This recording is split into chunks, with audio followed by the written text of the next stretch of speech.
দশ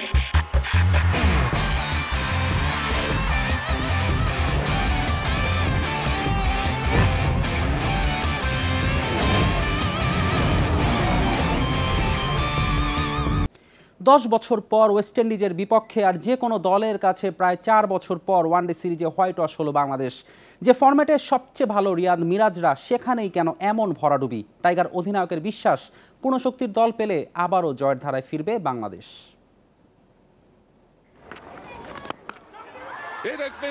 Saint কিটসের batting wicket, সেখানে প্রথম ম্যাচে 300 না হওয়ার আক্ষেপ, আর দ্বিতীয় ম্যাচে 250 রানও করতে পারেনি বাংলাদেশ। শেষ ওয়ানডেতে হোয়াইট ওয়াশ এড়ানোর চ্যালেঞ্জ ছিল। বোর্ডে 321 রান জমা করার পর বোলিংয়ের শুরুটাও ভালো হয় বাংলাদেশের। মনে হচ্ছিল সিরিজের শেষটায় জয় আসবে, কিন্তু অবিশ্বাস্যভাবে এ ম্যাচেও হার। অভিষিক্ত আমির জাঙ্গো সেঞ্চুরি করে বসেন বাংলাদেশের বিপক্ষে। যথারীতি হারের দায় বোলারদেরই দিলেন মিরাজ। 320 রান করে হেরে যাবো, এটা আসলে অবশ্যই অনেক ডিসঅ্যাপয়েন্টেড। আমি বিশ্বাস করিনি যে এই ম্যাচটা হারবো। 20 ওভারের দিকে তো 4 উইকেট ফেলিয়ে দিয়েছিলাম ওদেরকে, বাট মাঝখানে তারপরে ওরা একটা পার্টনারশিপ করে ফেলেছে প্রায় 150 রানের মতন। ওইখানে আমরা কোনো উইকেট ফালাতে পারিনি, এবং ওইখানে ওরা বাউন্ডারিও খেলেছে অনেক, যেরকম মনে করেন আমরা বল করা উচিত ছিল এভাবে করতে পারিনি। বোলিং লাইন আপে পূর্ণ শক্তি ছিল বাংলাদেশের। সাকিবের ক্যারিয়ার শেষের পথে, তাকে নিয়ে তো আর ভাবলে চলে না।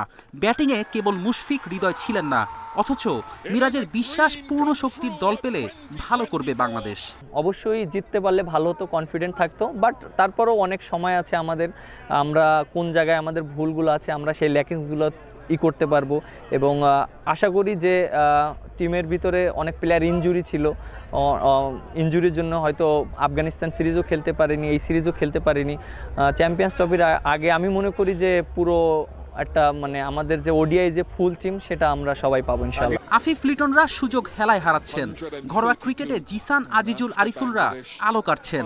অনূর্ধ্ব 19 এশিয়া কাপ জয়ীদের মাঝেও প্রতিশ্রুতিশীল কয়েকজনের দেখা মিলেছে। পুরনোদের হারের বৃত্ত দীর্ঘ হলে দলে জায়গা হারানোর যথেষ্ট শঙ্কা রয়েছে। ফেরদৌস ইসলাম, ইন্ডিপেন্ডেন্ট নিউজ। টানা ব্যর্থতায় কড়া সমালোচনার মুখে লিটন দাস। পুরোপুরি ব্যর্থ উইন্ডিজ সিরিজে বছর শেষ করেছেন ওয়ানডেতে 5 ম্যাচে মাত্র 6 রান করে। চ্যাম্পিয়ন্স ট্রফির আগে তাই লিটনকে ঘিরে শুরু হয়েছে যৌক্তিক সমালোচনা। টানা অফ ফর্মের পরও লিটনের ওপর ভরসা রাখায় প্রশ্নের মুখে পড়তে হচ্ছে টাইগার ম্যানেজমেন্টকে। এলেন, দেখলেন, জয় করলেন। বিখ্যাত এই উক্তিকে লিটন যেন বানিয়েছেন। এলেন, দেখলেন, ফিরে গেলেন। একটা বছরে একজন টপ অর্ডার ব্যাটার সর্বনিম্ন কত রান করতে পারেন? সবার কল্পনাকেও হার মানাবেন লিটন। উইন্ডিজ সিরিজে তার আউটের ধরনও দৃষ্টিকটু। ওয়ানডে ফরম্যাট এবছর শেষ করেছেন 5 ম্যাচে 6 রান করে। ভুল শুনছেন না, 3 ডাকের সাথে 2 ও 4 রানে শেষ লিটনের 2024 সাল। লিটনের এমন বাজে ফর্মে প্রশ্নের মুখে পড়তে হয়েছে নির্বাচক প্যানেলকে। শ্রীলঙ্কার বিপক্ষে টানা 2 ডাকের পর দল থেকে বাদ দেওয়া হয়েছিল।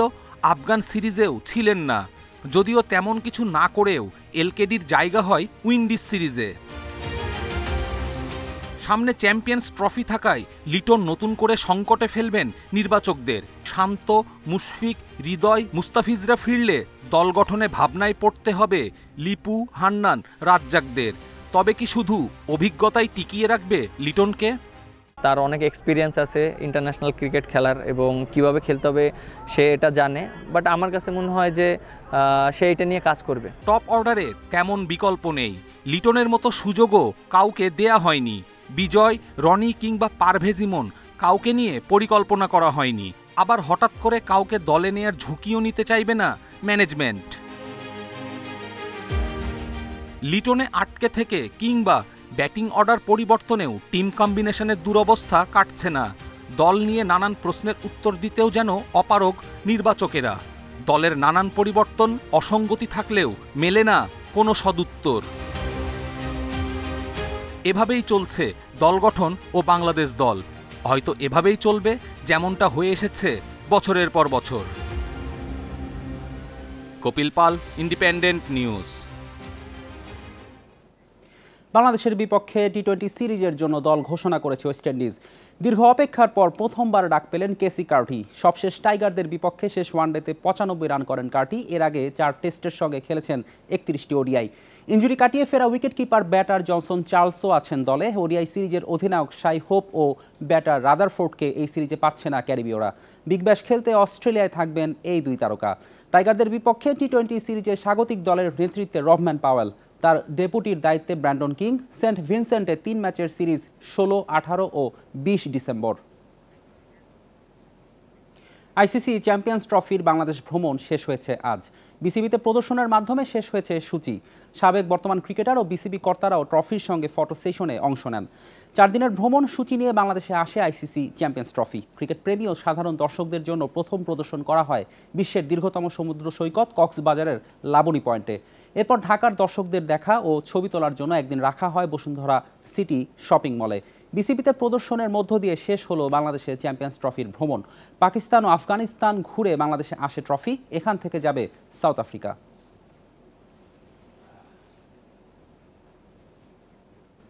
প্রিমিয়ার লিগ ফুটবলে কাল রোমাঞ্চকর লড়াই। মোহামেডানের মুখোমুখি হবে আবাহনী। কুমিল্লায় ম্যাচ শুরু দুপুর 2:30টায়। মৌসুমে টানা 2 ম্যাচে অপরাজিত মোহামেডান ঘরের মাঠে আবাহনীকে শক্ত জবাব দিতে প্রস্তুত সাদা কালোরা। তবে ফেডারেশন কাপে রহমতগঞ্জের কাছে হেরে কিছুটা চাপে আলফাজের দল। অন্যদিকে সবশেষ ম্যাচে চট্টগ্রাম আবাহনীকে বড় ব্যবধানে হারিয়ে ফুরফুরে মেজাজে আবাহনী। এদিন আরেক ম্যাচে বসুন্ধরা কিংসের মুখোমুখি হবে রহমতগঞ্জ। কিংস অ্যারেনায় বিকেল 5:30টায় লড়বে দুই দল। সবশেষ ম্যাচে মোহামেডানের কাছে হারে কিছুটা চিন্তিত রাকিব তোপুরা। এর আগে দুপুর 2:30টায় ঢাকা ওয়ান্ডারার্সের মুখোমুখি হবে পুলিশ এফসি।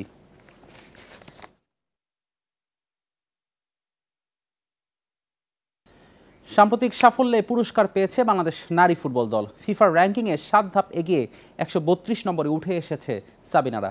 বর্তমান রেটিং পয়েন্ট এখন 1097.55। এশিয়ার দেশগুলোর মধ্যে বাংলাদেশের অবস্থান তৃতীয়। 1 ধাপ পিছিয়ে 69 নম্বরে ভারত। নেপাল পিছিয়েছে 4 ধাপ। তাদের বর্তমান অবস্থান 104। শীর্ষে আছে যুক্তরাষ্ট্র, স্পেন ও জার্মানি। 2 ধাপ পিছিয়ে ইংল্যান্ড 4-এ, সুইডেন আছে 5 নম্বরে।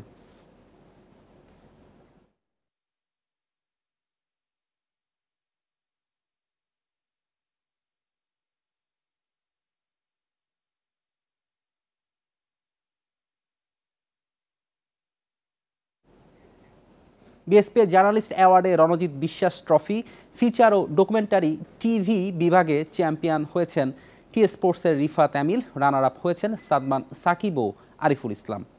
ফিচার বিভাগ প্রিন্টে প্রথম হয়েছেন সমকালের সঞ্জয় সাহা পিয়াল এবং রানার আপ প্রথম আলোর মাসুদ আলম ও কালের কণ্ঠের রাহেনুর। এবারের আসরে 3টি ক্যাটাগরিতে পুরস্কার পেয়েছেন ঢাকা পোস্টের আরাফাত জোবায়ের। ধারাবাহিক এক্সক্লুসিভ ক্যাটাগরির পাশাপাশি বর্ষসেরাতেও পুরস্কার পেয়েছেন তিনি। এছাড়া সাক্ষাৎকার, প্রিন্ট, অনলাইন ম্যাগাজিন বিভাগে চ্যাম্পিয়ন হয়ে আতাউল হক মল্লিক ট্রফি জিতেছেন প্রথম আলোর তারেক মাহমুদ এবং রানার আপ হন যথাক্রমে ক্রিকবাজের আতিফ আজম ও দেশ রূপান্তরের সুদীপ্ত আনন্দ। টেলিভিশন সাক্ষাৎকার ক্যাটাগরিতে চ্যাম্পিয়ন টি স্পোর্টসের সাবেক সহকর্মী মাহফুজ আলম, মাছরাঙ্গার সিনিয়র রিপোর্টার সাকির রুবেন ও চ্যানেল 24-এর ইকরাম হোসেন।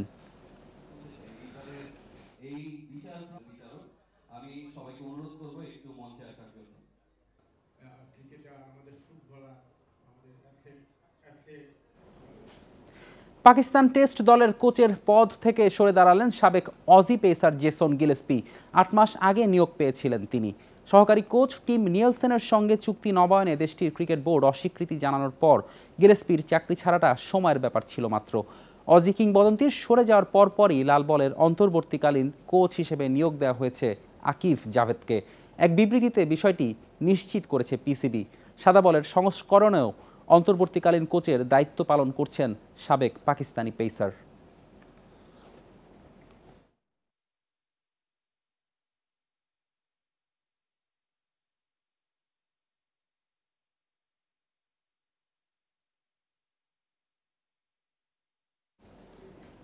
এই ছিল আজকের যত খেলা। ইন্ডিপেন্ডেন্ট টেলিভিশনের সব খবর বিস্তারিত জানতে চোখ রাখুন ফেসবুক, ইউটিউব ও এক্সে। আমন্ত্রণ আমাদের পরের আয়োজনে।